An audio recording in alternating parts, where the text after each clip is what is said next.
'Twas the night before Christmas, and all through the house not a creature was stirring, not even a...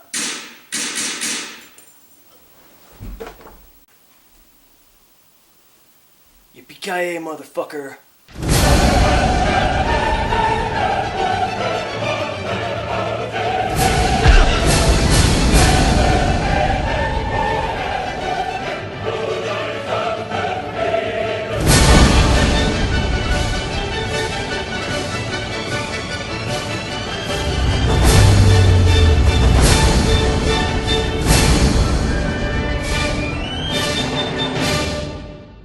That's right, it's that time of year again. Everyone puts up the decorations, get together, have a few laughs, and it's time to review Die Hard, the greatest Christmas movie of all time.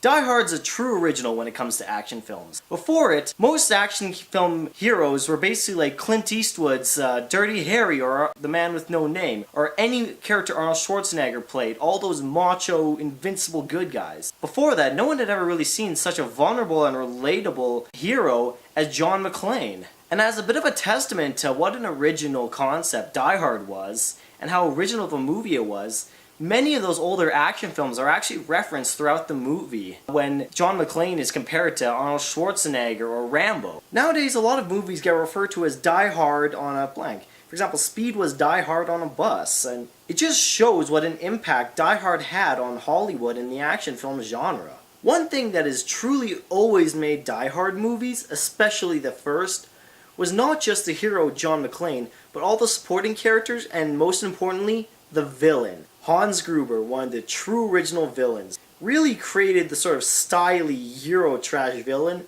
Even to this day, despite the fact that he's been the Sheriff of Nottingham and Professor Snape, Hans Gruber is still one of Alan Rickman's most iconic roles, for a very good reason, and is still considered one of the best acting debuts ever. What made Die Hard's protagonist John McClane so especially relatable? What makes Die Hard's protagonist John McClane so relatable and special is the fact that he does things that you and I would do.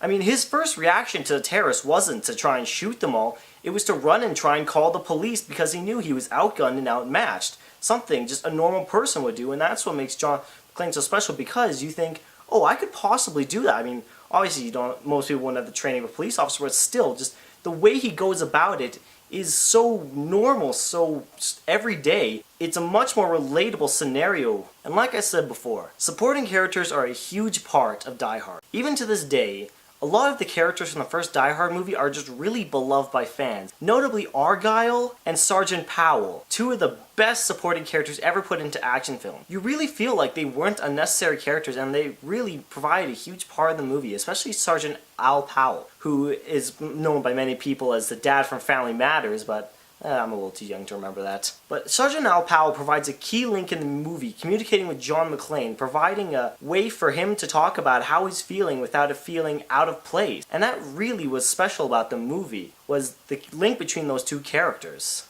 Being an action film, no matter how good your characters are, no matter how good the writing is, your movie's not going to stand up if the action isn't good. And that's one thing Die Hard did especially well. The action from the beginning to the end is always very visceral, very gritty, and always just a lot of fun to watch. And when you watch the progression of John McClane from the beginning to the end of the film, he just gets beat the hell up. I mean, he is hurting by the end of the film, and that's really what's so awesome about Die Hard, is the fact that he's not unscathed like Arnold Schwarzenegger is at the end of Commando. He is just about to collapse, he's on the edge of his hope, he's ready to give up, he's just about finished. Speaking of the ending of Die Hard, Alan Rickman's reaction when he gets dropped is actually one of the most real reactions you'll ever see in a movie, because what ended up happening when they were counting down to drop him, they let him go a second early in order to capture a genuine reaction, and man, that was really his reaction to getting dropped. He was scared. And that's another thing, just the attention to detail that John McTiernan put into this film that makes one of the great classics of action movies and just Hollywood of the 1980s. Overall, Die Hard is easily one of my favorite movies of all time, and the fact that it's set at Christmas in Los Angeles automatically makes it probably the greatest Christmas movie of all time. Maybe that's a technicality and probably doesn't count for most people, but what the hell.